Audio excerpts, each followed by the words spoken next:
Hola seguidores del diario 24 horas, mi nombre es Keili Arceo y el día de hoy nos encontramos con Ricardo Peralta. Él tuvo el cargo de subsecretario de Gobernación en 2020 y bueno, ahora está listo para retomar su carrera política. ¿Cómo te encuentras? Muy contento estando aquí con toda la gran audiencia de 24 horas. Muchas gracias. No, gracias a ti, es un placer poder platicar contigo. Y El bueno, placer es mío, gracias. Quisiera iniciar preguntándote, ¿qué te impulsó para aspirar a la coordinación de los comités de la defensa de la Cuarta Transformación de la Ciudad de México? Pues yo no he parado mi vida política. De hecho, yo comencé muy joven en la Escuela Nacional Preparatoria de la UNAM, después en la Facultad de Derecho, siempre participando del lado correcto de la historia en favor de los jóvenes entonces y de los estudiantes cuando participé para elecciones desde entonces en la universidad de nuestra muy amada UNAM. Y esta condición que ahora se ofrece precisamente con la pregunta que me haces, pues evidentemente tiene que ver con la intención de seguir representando a esa parte correcta de la historia de México, que es la transformación de nuestro país, y principalmente en la ciudad que me vio nacer, donde empecé mi vida pública, mi vida política, donde he formado a mi familia, donde tengo también enormes vínculos con la academia, porque además soy maestro en la Facultad de Derecho de la UNAM, donde comencé esta vida política, y evidentemente ya la vida pública, digámoslo, en las ligas mayores, porque así se refieren, pues en la Subsecretaría de Gobernación, como tú lo sabes, y yo si nací en esta tierra, si nací aquí en la Ciudad de México, hijo de padre guerrerense, de madre veracruzana, como muchos de los que se nos denomina chilangos, que venimos aquí a través de las famosas migraciones nacionales, como muchísimas personas se han formado en este gran santuario que es la Ciudad de México, pues no solamente conozco la parte de el crecimiento del movimiento de regeneración nacional en la Ciudad de México, sino sé también cómo se puede recuperar esas 9 alcaldías que desafortunadamente se perdieron en el 2021 y que además requieren de un trabajo territorial que lo hemos venido haciendo después de que salí del gobierno, durante estos últimos 3 años.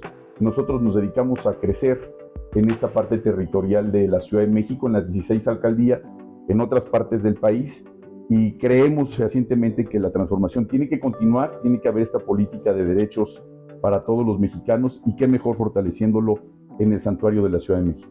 Perfecto. Para lograr esta transformación que me platicas, regresemos un poquito a cuando eras subsecretario. ¿Cómo te ayudará de esta manera posicionarte en la contienda, ese puesto que tuviste anteriormente? Mira, la actividad de la coordinación de la defensa de los comités de la Cuarta Transformación es integrar de manera muy plural a todos los que participan, más allá de la condición partidista. Hay más simpatizantes que militantes en Morena, y todos esos militantes que han participado de manera contundente para la construcción de las estructuras tienen que ir de la mano con la mayoría, que son los simpatizantes. Los 33 millones de electores que tuvo el presidente López Obrador, no necesariamente todos son militantes. Ojalá fueran militantes todos de Morena, sería el partido político con mayor número de agremiados del mundo. No es así. Esos simpatizantes de Morena, esos simpatizantes del obradorismo del presidente López Obrador, son los que eventualmente vamos a tener que rescatar, porque no necesariamente fueron los que apoyaron en el 2021 esa elección intermedia donde, sin dudas, lo sabe todo el mundo, es público, se perdieron esas 9 alcaldías. ¿A qué responde esto? A la falta de movilización popular, a la falta de movilización política en estas alcaldías. Y hoy por hoy, la posición que nosotros estamos buscando tiene que ver con lo que bien señalas. Yo conozco la gobernabilidad del país.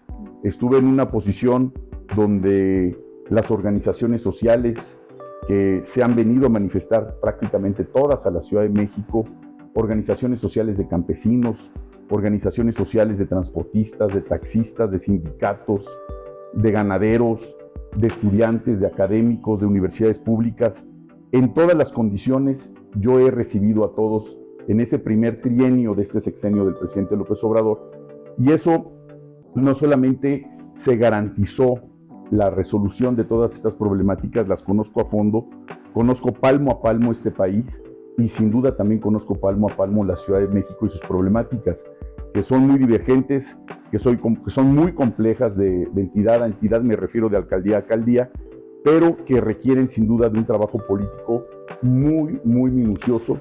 Y no solamente es una labor que a mí me gusta, que conozco, que estoy convencido que la Ciudad de México no puede ser de una sola ideología.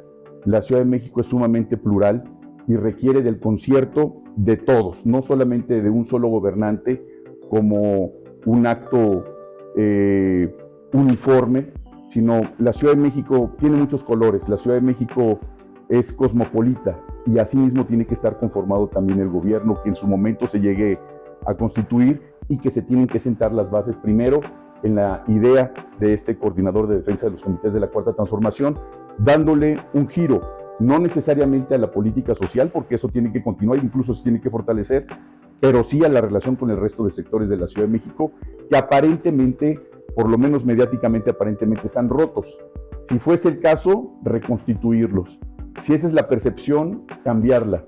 Y si eso es un hecho, evidentemente, integrarlos al gobierno que eventualmente pueda venir después de los procesos y de los tiempos electorales. Ok, hablando un poquito más de esta pluralidad que existe en la ciudad, de la diversidad y toda esta parte, ¿qué valores tiene Ricardo Peralta que lo identifican con Morena y la Cuarta Transformación? Bueno, pues yo, como muchas historias de nuestro país, yo estoy forjado también en la cultura del esfuerzo. A mí nadie me ha regalado nada.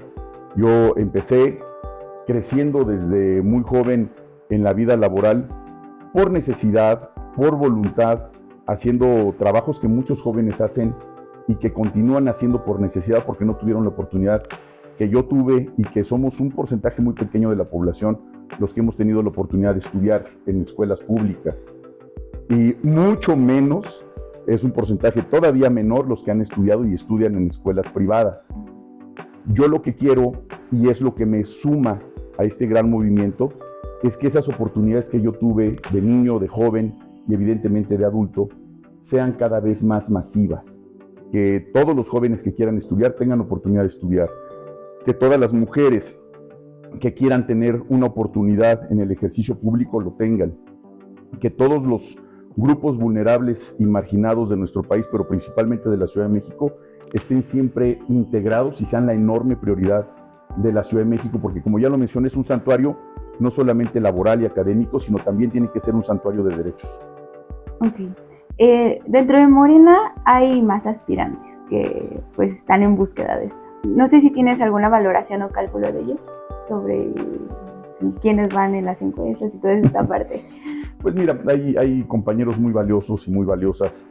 La alcaldesa de Iztapalapa, Clara Brugada, ha hecho manifiesto, incluso ya renunció a su cargo de elección popular para postularse también a la coordinación de la defensa de los comités de la Cuarta Transformación. Una mujer que respeto, es una mujer inteligente. En el caso de Omar García Harfuch, pues su función como secretario de Seguridad Pública fue sobresaliente. Bajaron los índices de criminalidad en varias partes de la Ciudad de México, con muchas condiciones que todavía se tienen que resolver, pero sin duda fue una trayectoria muy sobresaliente. Es un hombre inteligente, es un hombre decente, es un hombre honesto. Tengo una buena relación con él. Sé que el presidente del partido, Mario Delgado, también tiene la intención de participar. Nos acabamos de enterar de que Cuauhtémoc Blanco, gobernador actual del estado de Morelos, acaba de desistir para no inscribirse en este proceso y continuar con su labor también de elección popular en el estado de Morelos. Así que prácticamente en este momento, por lo menos por lo que hace a Morena, seríamos 3 posibles aspirantes a coordinar los comités de defensa de la Cuarta Transformación, y evidentemente quien va a decidir es el pueblo, porque si esto se lleva ante este proceso inédito de democracia participativa, acabamos de ver incluso para la posición de la doctora Claudia Sheinbaum como coordinadora nacional de defensa de los comités de la Cuarta Transformación, pues ese mismo proceso se llevará a cabo en la Ciudad de México. La convocatoria ya salió, nos tendremos que inscribir el próximo lunes y martes, y ahí es donde tendremos la certeza de quiénes son los que van a participar. Sé que serán 3 hombres y 3 mujeres los que define el Consejo de Morena, el Consejo Estatal de Morena de la Ciudad de México. quiénes son, después de todos los que tengan derecho a inscribirse, que son todos, perdón, y que cumplan con los requisitos. Sé que una vez que se haga este proceso de insaculación y de ver los requisitos, y sobre todo seguramente los méritos políticos, las capacidades profesionales, intelectuales, de todos los que están participando, quiénes son los que eventualmente podrían ser estos aspirantes, y ya que se haga la encuesta, pues se definirá quién será la o el coordinador de los comités de defensa de la Cuarta Transformación en la Ciudad de México. En las redes sociales, ahí podemos ver una inclinación hacia Omar Harfush. ¿Por qué decidiste participar pese a que la gente está haciendo ese alboroto en redes? Pues mira, las redes sociales sin duda son un termómetro muy importante, pero si tú vas a ciertas regiones de la Ciudad de México, donde no necesariamente se utilizan las redes sociales, y les preguntaras acerca, por ejemplo, de las tendencias de Twitter o sobre un video en Facebook o de TikTok, simplemente no forman parte de la cultura del uso electrónico de los medios de comunicación digitales o las redes sociales.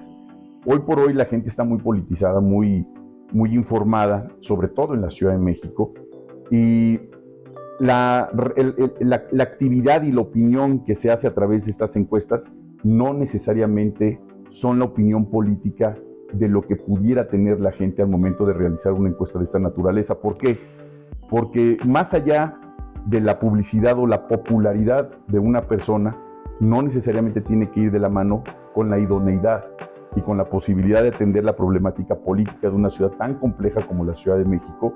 A mí me tocó incluso auxiliar en el primer trienio de este gobierno muchas de las problemáticas de la Ciudad de México. Personalmente atendí a grandes movimientos nacionales que todos se manifiestan en la Ciudad de México y se resolvieron coyunturas muy importantes. Recordarán ustedes aquella coyuntura del movimiento nacional taxista cuando prácticamente cerraron la Ciudad de México por más de 10 horas, que era sin duda un problema local, un problema de la Ciudad de México, pero se terminó resolviendo en la Secretaría de Gobernación, particularmente en la Subsecretaría de Gobierno, con esta condición donde había este conflicto con las aplicaciones electrónicas de Uber, Didi y todas estas. Bueno, ese es un ejemplo de los muchos que hubo, porque todo llega a la Secretaría de Gobernación, aunque sean locales, aunque sean municipales, todos al final del camino se resuelven en la Secretaría de Gobernación en la mayoría de los casos, y eso es un ejemplo de lo mucho que se tiene que atender en la Ciudad de México, que tiene que ver con movilidad, que tiene que ver con temas políticos, que tiene que ver con acuerdos laborales, tiene que ver con la propia ciudadanía. Y no desdeño yo a ninguno de mis compañeros, al contrario, yo los admiro y creo que todos tienen una gran oportunidad, pero el trabajo político de la Ciudad de México requiere experiencia, requiere vínculos, requiere tener una facilitación con todos los sectores de la Ciudad de México y del país, porque es la capital de todos los mexicanos, y yo conozco el país completo, yo conozco cada palmo de esta tierra hermosa de nuestra nación, conozco todas las entidades federativas, y como vuelvo a señalarlo, si no conoces el país, si no conoces las problemáticas sociales del país, muy difícilmente puedes resolver las problemáticas que llegan a la Ciudad de México y los nexos políticos con quienes solucionan al final del camino estas problemáticas estatales se vienen a radicar aquí a la Ciudad de México, y si no tienes esos contactos, evidentemente son asuntos que se administran pero que no se resuelven y hay que resolverlos. Primero va la coordinación y luego la candidatura. De ser jefe de gobierno, ¿cuáles serían tus 3 principales pilares por los que se regiría esto? Hoy que se está haciendo esta entrevista, estamos incluso ya con una convocatoria emitida y con una serie de reglamentaciones en las cuales no me he inscrito porque eso será hasta lunes y martes, pero hay una convocatoria donde se nos sugiere no dar propuestas. Sin embargo, hoy estoy expresándome como ciudadano. Es una entrevista que se hace a un ciudadano que no es servidor público hace 3 años y que, más allá de haberme inscrito y que habiendo estado ya publicada la convocatoria, sin duda lo he dicho en otros medios de comunicación antes de que iniciara este proceso, y tienen que ver principalmente con 3 condiciones muy interesantes. La primera de ellas es un programa intenso, permanente, de desarrollo de infraestructura urbana, es decir, tiene que ver con la movilidad. Hoy por hoy, uno de los problemas más serios de la Ciudad de México es cómo mover a más de 20 millones de personas que convivimos diario en esta enorme Ciudad de México. El metro sin duda es una columna vertebral, pero tenemos que pensar también en actividades de movilidad mucho más novedosas, donde se puede implementar de manera muy rápida y donde, por ejemplo, la zona agrícola todavía rural de la Ciudad de México, pues prácticamente no tiene medios de comunicación hacia el resto de la Ciudad de México. Estoy hablando, por ejemplo, Xochimilco, Tláhuac, Milpalta. Ahí son la parte alta de Tlalpan, la parte alta de la Magdalena Contreras, entre otras, que no tienen una comunicación estrecha con todo el resto de la Ciudad de México. La segunda sería sin duda la seguridad pública, que sigue siendo un tema que a todos los capitalinos nos sigue preocupando. El robo a casa habitación, el robo a transeúnte, el robo de vehículos, los asaltos a mano armada, que desafortunadamente han dejado una estela de violencia muy preocupante, que por fortuna se han detenido a muchas personas, pero esto está latente y yo creo que el uso de la tecnología en la seguridad pública, los identificadores de reconocimiento facial, una base de datos de la población donde prácticamente tengamos la información de dónde vive cada quien y los vehículos que estén identificados en la Ciudad de México, una vez que entran a esta gran urbe, sepamos quién está detrás de un volante, si es un vehículo robado, etcétera, y se tienen que poner puentes que detecten las placas a las personas que van circulando por la Ciudad de México y una serie de acciones mucho más novedosas que eventualmente explicaré de lo que se tiene que hacer en la Ciudad de México. Y un tema importantísimo es proteger a nuestros estudiantes y a las mujeres. Yo estoy proponiendo que todo el transporte público sea gratuito para todos los jóvenes menores de 30 años y que principalmente sean estudiantes, pero que sea gratuito para todos los jóvenes, porque si además de las ayudas que se dan dentro de los programas sociales, tienen además subsidios los jóvenes para que todavía se les facilite más salir adelante, lo tenemos que hacer, es nuestra gran prioridad. Después de haber dejado tu anterior cargo de manera abrupta, ¿tú crees que ahorita tienes las condiciones y estás listo? Pues mira, mi separación del gobierno no fue abrupto porque tiene que ver con un decreto de la Presidencia de la República, donde en la Ley de Austeridad Republicana se desaparecen 10 subsecretarías, no solamente la Subsecretaría de Gobierno de Gobernación. Ha habido versiones periodísticas malintencionadas donde hablan incluso de despidos y demás. No, yo renuncié voluntariamente en virtud de esa condición legal que venía. Había una oferta para mí para irme de embajador a Argentina o incluso a Colombia, que yo mismo desdeñé porque decidí crear una agrupación política nacional, que primero fue una asociación civil, después cumplimos con los requisitos ante el INE para hacer la agrupación política nacional y hoy tenemos presencia en más de 28 estados de la República. Entonces, no he terminado mi vida política, al contrario, continúa y ahora con mayor fortaleza porque tenemos ahora esta agrupación política nacional que nos ha posicionado a nivel nacional, pero principalmente en la Ciudad de México. Tenemos estructuras en todas las alcaldías y no solamente me siento preparado para afrontar una responsabilidad de este tamaño, sino que la gente con la que yo conformaría este comité de defensa de la Cuarta Transformación y eventualmente, cuando los tiempos electorales así lo digan, la candidatura a la jefatura de gobierno, será con los mejores mexicanos, no necesariamente todos de la Ciudad de México, sino quienes conozcan de política social, quienes conozcan de políticas públicas, quienes conozcan de desarrollo económico, de inversión privada, quienes conozcan y quieran que esta Ciudad de México siga siendo considerada como una de las capitales más importantes del mundo. En caso de no ganar por Morena, ¿buscarías otra fuerza política? No. Yo sí tengo mis definiciones muy claras. Yo, en el caso de no ser representante de los comités de la Cuarta Transformación en su defensa, por supuesto que apoyaré a quien sea la o el responsable. Evidentemente nos integraríamos como agrupación política nacional, yo en lo personal, precisamente a lograr ese triunfo que no va a ser fácil. Sin embargo, yo tengo muy clara mi definición política, mi ideología, y yo creo que hoy por hoy el progreso de este país, la transformación de este país tiene que continuar no solamente un sexenio más, sino tiene que continuar varios sexenios por el bien de los jóvenes, de los niños, y por supuesto hay que irlo explicando cada vez más para que la gente no solamente se siga sumando, sino que siga siendo más grande esa transformación para México, con más lógica, con más inteligencia, con más conocimiento, con más técnica, pero principalmente con responsabilidad social. Perfecto. Ya para finalizar, Ricardo, quisiera preguntarte, de no ser coordinador de defensa de la Ciudad de México, ¿qué papel te gustaría desempeñar en la 4T? Yo soy un soldado más de este movimiento.